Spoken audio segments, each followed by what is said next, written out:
Oh and my we can God, talk get the about hell out of here. We can talk about Rodgers. Get the hell out out of here. Okay, what is the need to bring up the Yankees?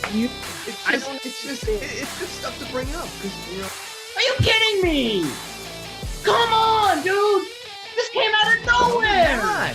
Clemson is a top team. Don't start with that. Clemson's a top team, no doubt, 100%. Unless they're on Saturday, then they might move down. Welcome back to Go Chat. Welcome back to a new year of Go Chat. Happy New Year to everybody. It is now 2021. Hopefully it is a much better year for everybody than it was last year. Hopefully it's a better year for sports. We don't have any massive breaks, but Go Chat is back and we are ready to go in 2021. And as we always do, we're going to start with our GOAT of the number. And this episode is number 64. Once again, the first episode of the new year. Mike, I'm going to throw it to you. 64. All right, for 64, I got to go with a left guard for the Minnesota Vikings. Randall McDaniel. This guy was an absolute tank back in the 90s. 12-time Pro Bowler, 7-time All-Pro. He's a part of the Hall of Fame 1990s team.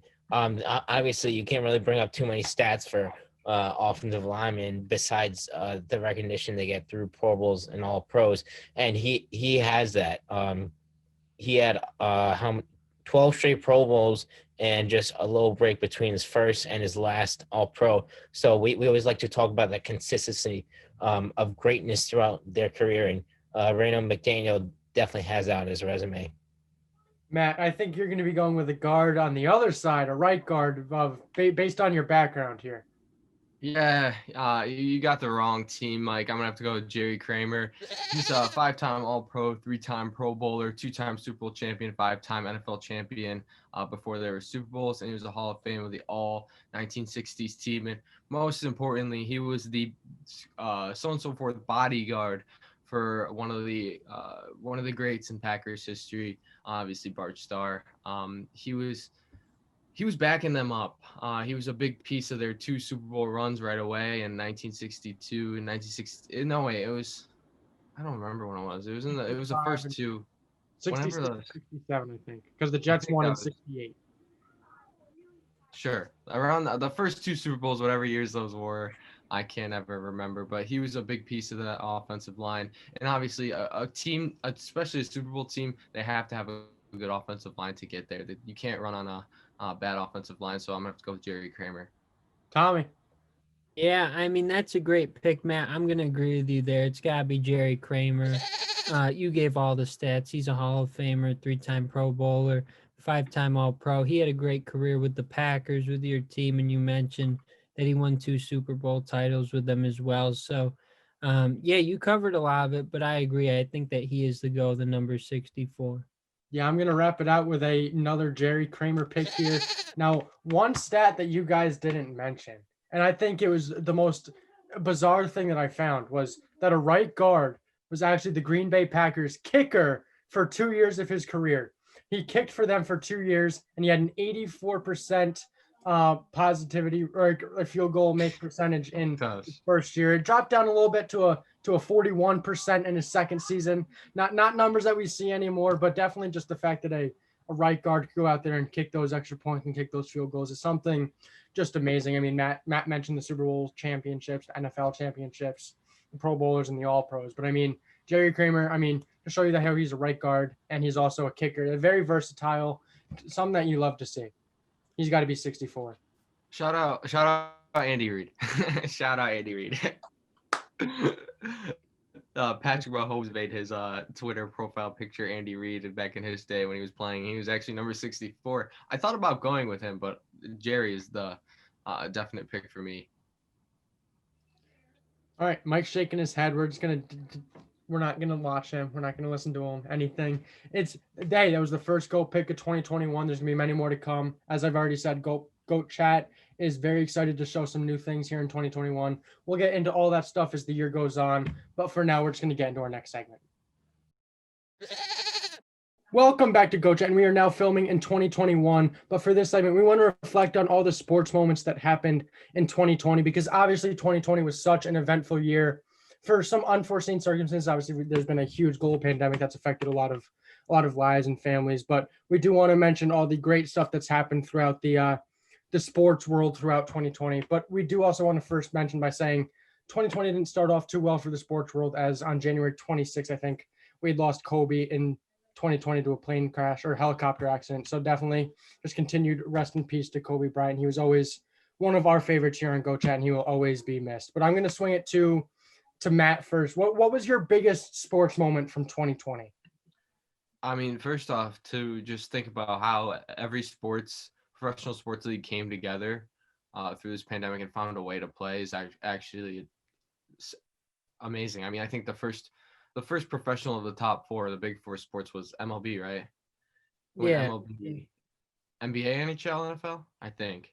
Or Yeah. NHL, one of those. The NBA was like 2 days later, I think, so they were around the same time. Just the way that they all came together to play. I mean, NBA having the bubble was really cool.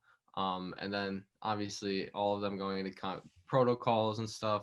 So that first was just absolutely amazing for the sports world. And for us, even though, us, we watch sports as entertainment, and obviously the professional athletes are doing that as their job. So they're taking more of they're doing more than us. We're just sitting on our TV watching them. They're actually this is like their real life thing that they have to do. So first off, just to all the athletes that played this past year, thank you from all of us. I mean, we have, like, before, remember in lockdown, we had like nothing to talk about. Like before filming those, we had to figure out some theoretical question to talk about. I mean, it's been an amazing year for sports. Just how they came together. So I thought that was the first thing that I thought we should have said. That was the most outstanding for the year 2020 in such an awful year. Great words from Matt. I'm going to swing it to you, Tommy. Yeah, I mean, I agree with you, Matt. It was very interesting to see how each sport adapted to it. The NHL and NBA having the bubbles, I thought, those did really well. The NBA for sure.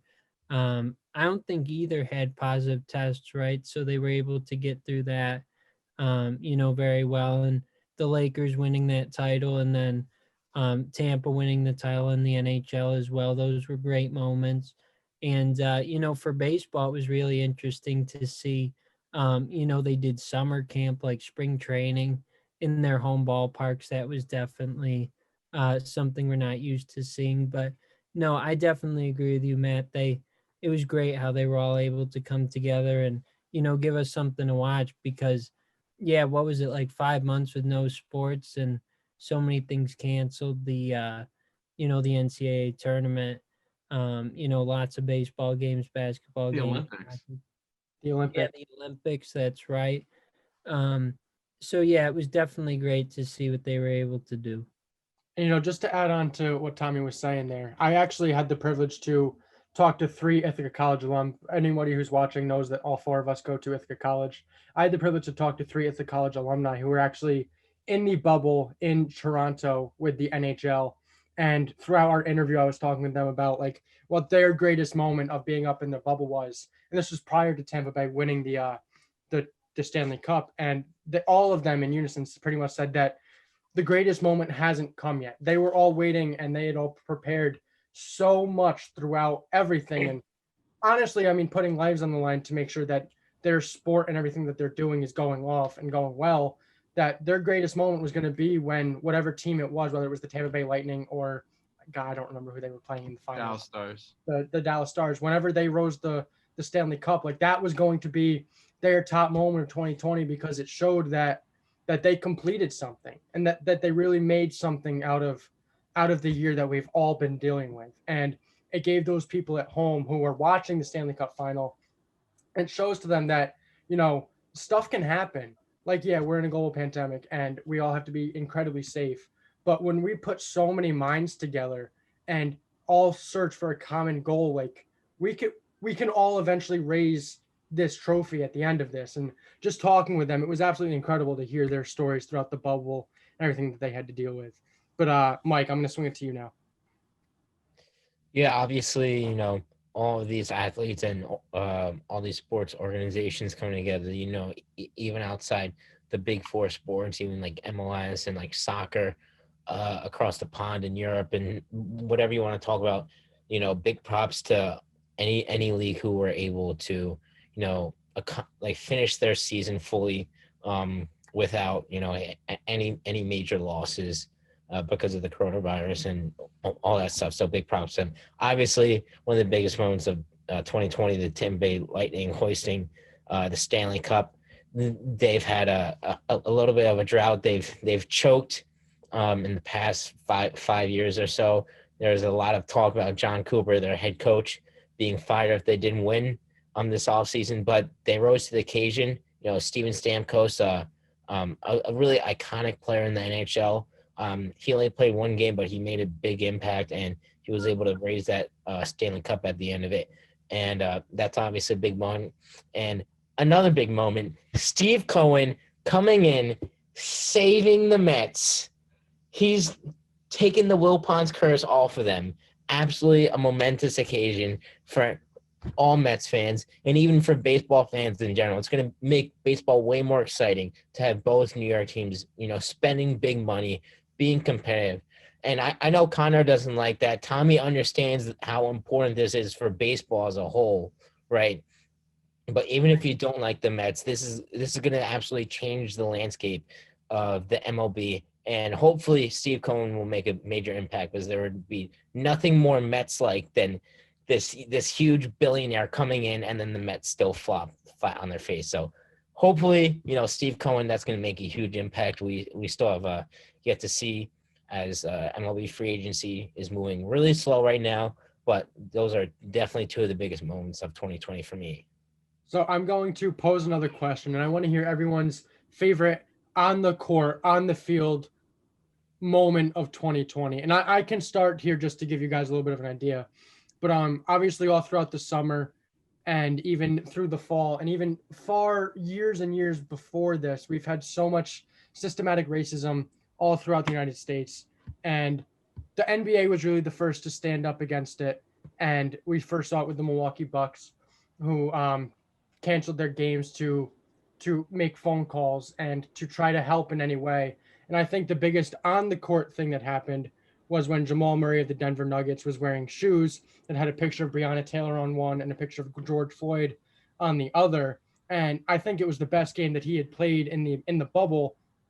And after the game, he was being interviewed, and they asked him about the shoes that he was wearing and the significance of it. And he was just, all the players came together throughout the NBA and even the MLB. They took days off, and the NFL are wearing the names on the back of the helmets. But just that we all have to come together to be a part of the change that we all want to see. And then the cameras follow him after he's done with his interview, and he just like goes down in the tunnel, and he's just holding on. He's on his hands and knees, and he's just crying because he knows what they're doing. And that's my biggest on the court moment. It may not have anything to do with the actual numbers that he put up that game, but the fact that he was brought to tears because of what he's trying to do and what the entire sports world was trying to do and is still trying to do was absolutely amazing to me. Matt. Yeah, that's a good question. I'm going to go with something before the pandemic, and that was the college football championship game. Obviously, Joe Burrow, he started out as at Ohio State, ended up being benched. They ended up starting Dwayne Haskins over him, so he decided to leave, go to LSU. And he really made himself that whole year, his senior year. I know that was in 2019, but the final was in 2020, and just him winning that college football championship, holding up the trophy, and then at the end the cigar in the locker room. I don't know. It just really stood out to me. He just had an incredible season at LSU, one that's going to go down in history alongside, some really great college football quarterbacks like Tim Tebow.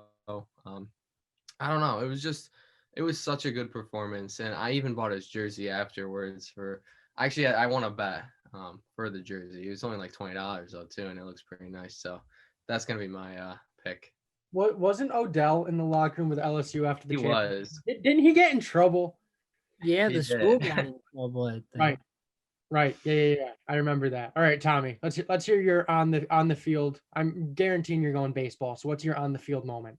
Yeah, I don't know. There's so many good ones, but for me, it's got to be the Dodgers breaking their 32-year World Series drought. I think that was just great to see Clayton Kershaw finally get a ring. His struggles were talked about in the postseason for so many years, and to see him have a great year and a great postseason and, be holding up that trophy for LA in his hometown, by the way. He grew up in Texas and they were playing in the neutral site there. So I thought that was a great story.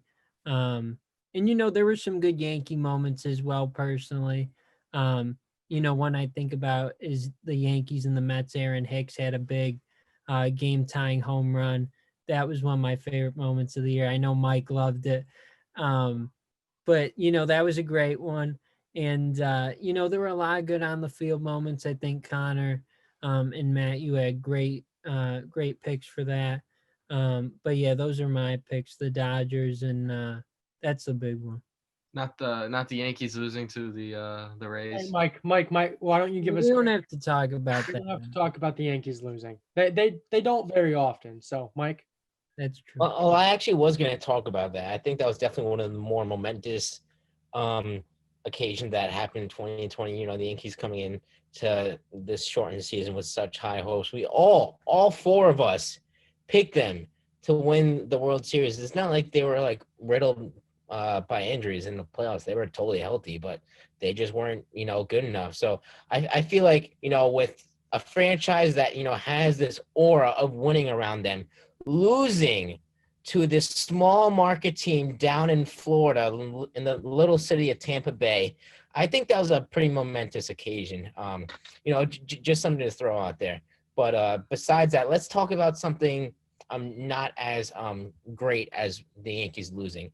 The Kansas City Chiefs winning their first Super Bowl in 50 years. Andy Reid finally getting his first ring. We've seen Andy Reid coach really great teams in the past with Alex Smith and with the Eagles, with Mike Vick and Donovan McNabb, but he never took that final step of winning a championship. And he finally was able to with Patrick Mahomes and that loaded Kansas City Chiefs team. They came back from 20-10 down in the fourth quarter, and they were able to complete a great comeback and secure a great victory against a really good team in the San Francisco 49ers, one of the best defenses we've seen in the past decade.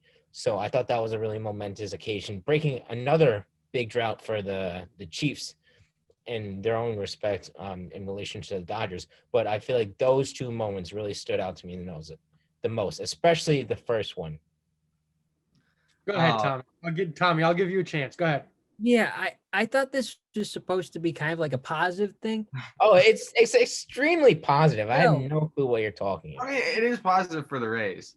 Okay, Yeah. you know what? I'm happy for the Rays, but now they trade away their ace.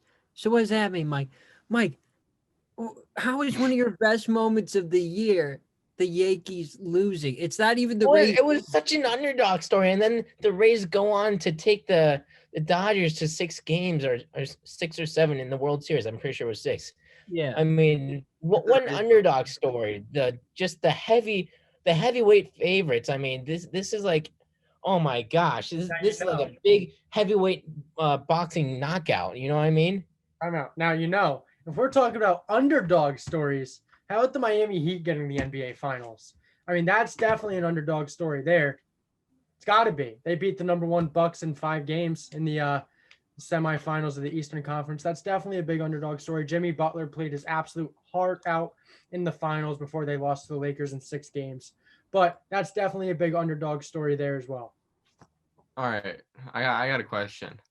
In your opinion, who is which athlete had the best year in 2020? So any athlete, accomplishments. I don't really care how you want to explain your pick, but which athlete, in your opinion, had the best year? I'm going to start out first. I'm going to go with Patrick Mahomes, more of an obvious one, winning the Super Bowl, having a great year this past season. Not my front runner for MVP, but still an absolutely amazing season. And also signing a huge contract. I mean, we talked about that, episode probably like 15, I think it was. I actually might have got that, 16. It was Joe Montana's episode, but still, Oh, nice. he had an absolutely amazing year. So I'm gonna go with Patrick Mahomes. Kind of a more obvious one. Connor, it looks like you're thinking. Do you got one? I have no idea. I mean, obviously, you stole the obvious one in Easy. Patrick Mahomes there, but I might have to say Justin Herbert. I think for the fact that he was drafted number 6 overall or 7 overall in the NFL draft. 6. There weren't super high hopes about him. Now he's coming out and he broke the NFL rookie touchdown record. He's on pace to break the passing yards record as long as he has a good game this weekend. But I mean, he's played absolutely great. He's going to win a Rookie of the Year. Another one that I could throw out is Joe Burrow. He's had a great year. He won the national championship, drafted number 1 overall. Unfortunately, he had some bad knee damage happen throughout the middle of his season here, but he's rehabbing. He's going to be back and ready to go in 2021. But those 2 rookies, I think, have had really, really good years. I thought Connor was gonna go with LeBron James. Yeah, that's a guy who I'm gonna go with. I'm gonna go with LeBron.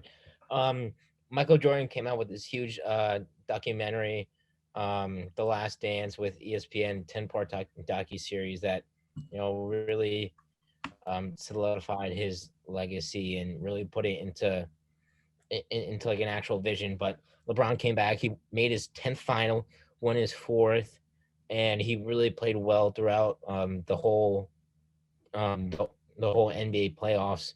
And he won the Finals MVP. He played absolutely fantastic, and he's slowly getting to Michael Jordan. We'll see if he gets there. In my opinion, obviously he's not there yet. Many other people have their differing opinions, but this is definitely a huge step for LeBron and his legacy. And obviously the Lakers winning the title, doing it for Kobe and all that stuff. Tommy? Yeah, this is a really tough one. I actually was going to go with LeBron because I thought that was a great moment for him to win the title there in the bubble with the Lakers. But, in terms of baseball, I think there were a lot of people that had good years. Jose Abreu, he won the MVP. And, Mookie Betts, that's another good pick. He had a really good year. He was traded to the Dodgers, wins a World Series there. I brought up Clayton Kershaw. I thought that was a great moment for him. So, I think there were a lot of good storylines. I think that all of you had great picks as well. But those are a few of my favorites for the year. This was a tough question, Matt. You kind of caught me off guard here. Yeah, I mean, it wasn't tough for me because I knew how I was gonna say. And I figured if I threw it to you guys, it would be taken. So I had to talk first. Yeah, 10-year, $350 million contract is definitely that's definitely a good year. Yeah. I got another one. I got Trevor Bauer, and before the season, he was seen as a kind of a hothead and all that stuff. Not someone that has necessarily lived up to like the hype of being one of the best pitchers in the MLB. In 2019, he had a 6.3 ERA, not good at all. But he totally bounced back this season, winning the NL Cy Young with a 1.7 ERA, leading all of the majors in ERA, I think. And it was just absolutely phenomenal for him, come out of the blue. And now he's demanding for a 5 to 6 year contract for 35 to 36 million, the biggest average per year we've ever seen in Major League Baseball. So it kind of shows what one short season, it was only a 60-game season if we really think about it. We don't really know if he's that good, but he definitely vastly improved his stock this past season. So this year was absolutely massive for Trevor Bauer. So I have one more question, but before this, I do also want to say that, all of us overall had a pretty good year. At Goat Chat, at least, this is our 7th month now doing Goat Chat. It started back in May for a final project for a class, and we just kind of rolled with it, and we are incredibly happy to be here with each other twice a week and to give you guys great content. And we're so happy that you guys continue to tune in and continue to follow and hit the like button and subscribe. It really does. It means so much to us, and we truly appreciate it. So you guys have all given us a great year, and we hope that we gave you guys a great year as well with some interesting sports content when for half of our tenure here there was no sports to be talked about. So we truly hope that we gave you guys a good year as well as you giving us a good year. And I along to my three other co-hosts here, it's been great. 7 months with you guys, it really has been. Here's to better things. Jeez, Connor, you're gonna make us cry in here. But no, it's know. really been a bittersweet year. Obviously, with the lockdown, and the whole virus, we couldn't go to school. But I feel like this has been a really cool experience, and it's gonna keep being a really cool experience throughout this whole entire year. And I just think that 2020 was a year where everything changed. Not 100% for the better, but there's definitely some positive things to look at in 2022. Yeah, All right. Go ahead, Tommy. Go ahead. I'm sorry. No, I was just gonna say I agree. It's been great, and you mentioned we didn't have sports to talk about for a lot of it, so it was definitely an interesting time that we were starting this. But we've had some guests on, and I think we've been able to do some pretty good things, and we're gonna keep it going in the new year. Yeah, and just to cap it off, obviously, 2020. There are definitely a lot of things that suck, but I feel like everyone, no matter what, can take some positive out of it. I know all four of us. This podcast is huge for us. Just 2 times a week, we got on here. We just chill, relax with 3 of our, best friends, right? And we just have a good time. No matter how much we argue, we're all friends at the end of the day. And no matter how ridiculous our takes are, we have a good time here. It's all for the content at the end of the day. And I'm sure we have we can't wait to see what's coming towards us in 2021, hopefully even after that. All right. So my final question to you guys for this segment is, what is the biggest opportunity or thing that you are looking forward to in 2021, either in the sports world or for Go Chat or even for yourself? I just want to, what is the biggest thing that you're looking forward to? And Tommy, I'm going to swing it to you first. Yeah, this is a tough one. For me, I'll go more on the sports end. I think it's going to be great once we get to have more fans in the stadiums. I think that that's going to be, a great day once it's safe to do so. Again, I think, for baseball and the NBA, I know that the NFL, they've had some fans. The NHL, they haven't had fans either. So, I think that'll be great once fans are allowed back in. It'll be good for all those communities. It'll help out. And yeah, that's what I'm looking forward to. But there's so many things, though. I think it's going to be a really good year. Matt, what you got for us? I know I'm gonna get some eye rolls here, probably some complaining, but I'm looking forward to the Packers playoff run. I mean, I really hope that they're gonna win the Super Bowl. I'm not sure if it's gonna happen. I really just hope that they could cap it off. It would just be really special for Aaron to win his second Super Bowl. Much deserved, and also that MVP too.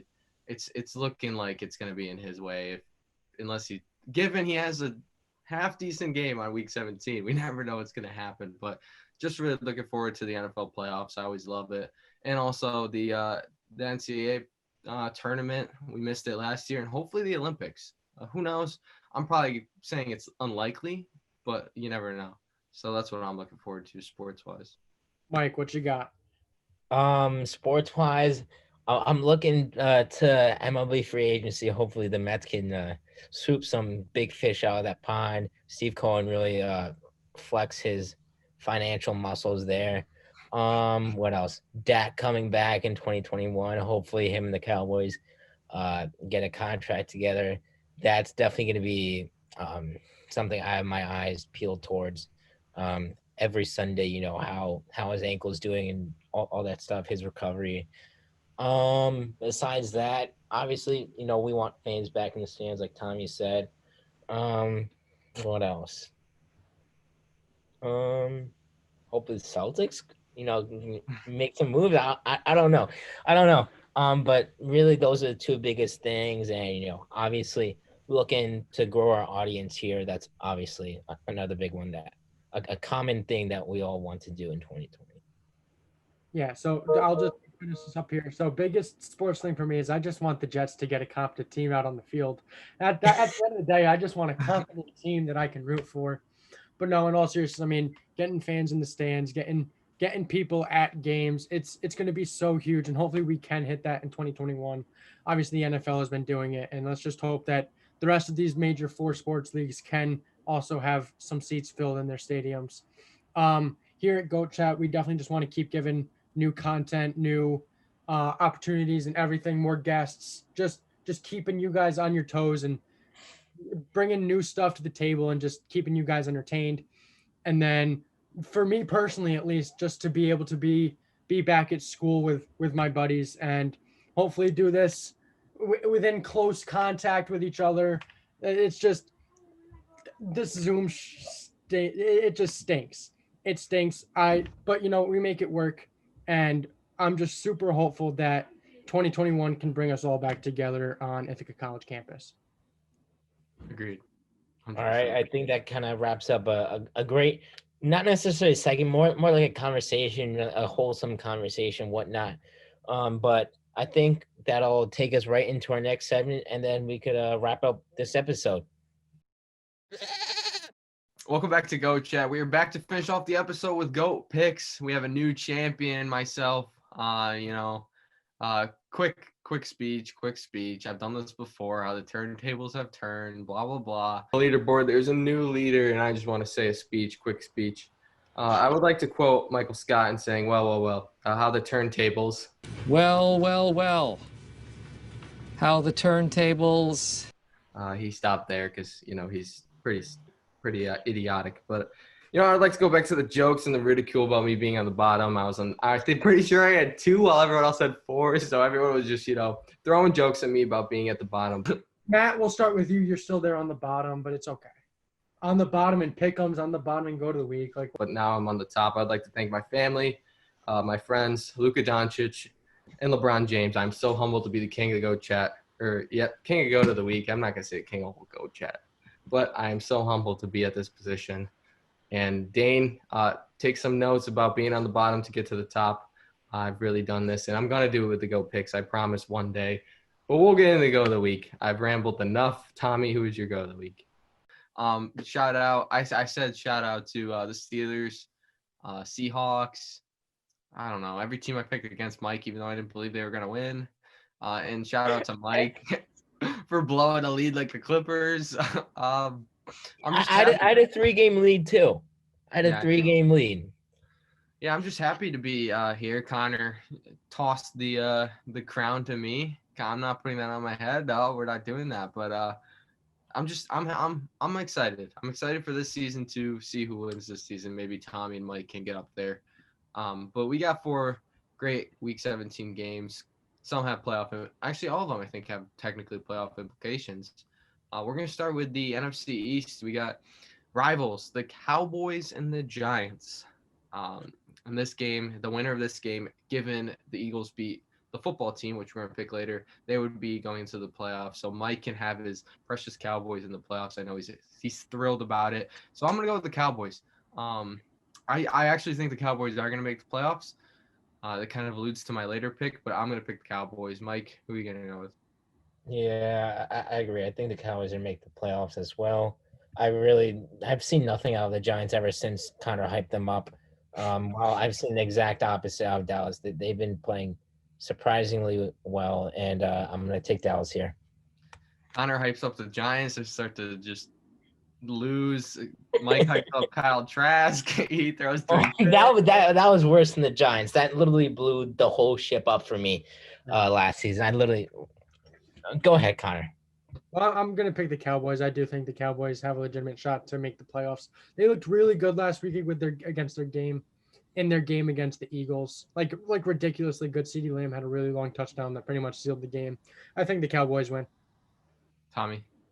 Yeah, I mean, this is tough. I'm going to go with the Giants. I think that the Cowboys certainly could, but I think, our buddy Jeremy Goldstein over there, he'll like that pick, but I don't know. This is tough. Yeah, I'm going to go with the Giants. I think, I hope for your sake the Cowboys do, Mike, but I'm going to go with the Giants in this one. They're the home team, so we got to carry that over to the new year. But yeah, I'm gonna go with the Giants.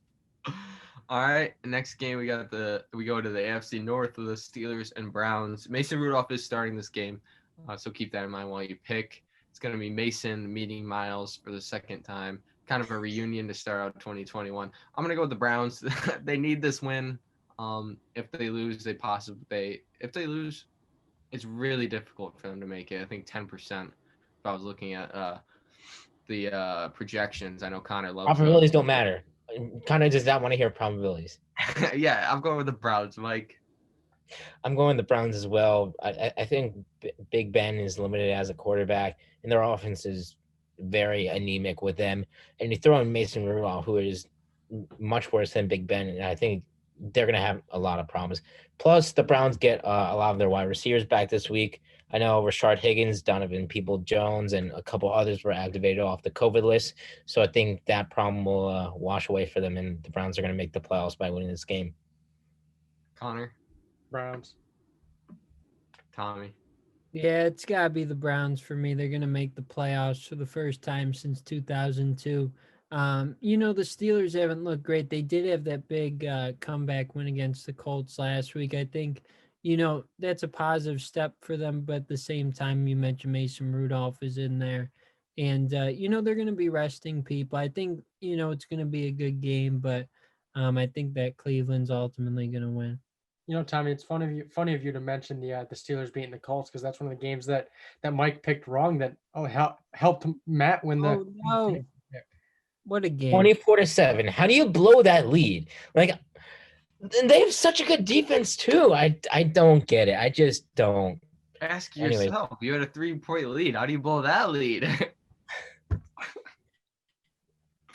Blown lead. Wait, a blown lead affects the blown lead. Pretty much, theoretically. Yeah, it does. It does. All right. Third game we go over to the NFC West. Cardinals Rams. So Jared Goff had surgery on his thumb. He's not gonna play, I don't think. So that means XFL star John Wolford, I think his name is going to be starting for the Rams. Cardinals, they need to win this game because the Bears can take that 7th seed even with a loss to Green Bay. So therefore, I'm going to take the Cardinals. I'm not going to trust this guy starting at quarterback. Just can't. So I think Cardinals win this one. Mike? Yeah, I agree. I'm going to take the Cardinals here. I think the Cardinals are going to bounce back and they're going to make the playoffs. Connor? The Cardinals as well. Tommy? Yeah, I'm gonna go with the Cardinals. This is kind of tough. The Cardinals haven't won a game against the Rams since Sean McVay's taken over. They're 0-7 since 2017. So I don't know. I think they're gonna break that streak just because of the quarterback situation with the Rams. But yeah, it's a tough one. But I'm gonna go with the Cardinals. Tommy threw that stat out last time. Last time me and Tommy picked the Rams over the Last Cardinals. time to remember, because Tommy said that stat. Yeah. Oh, man. All right, last game. Going back to the NFC East, I kind of alluded to this game. Washington football team at Philly. I said it before. I think Cowboys are taking that NFC East spot. So, therefore, I got the Eagles winning this one. Mike? Yeah, I got the Eagles as well. I think the football team is just too banged up offensively. No matter how good their defense is, they just lost to the Panthers, who are really not a good team last week. So I'm going to take the Eagles here.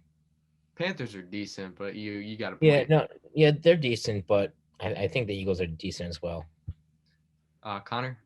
It's the Eagles. Jalen Hurts is going to spoil the Washington football team chance at a playoff spot. Couldn't get the word playoff.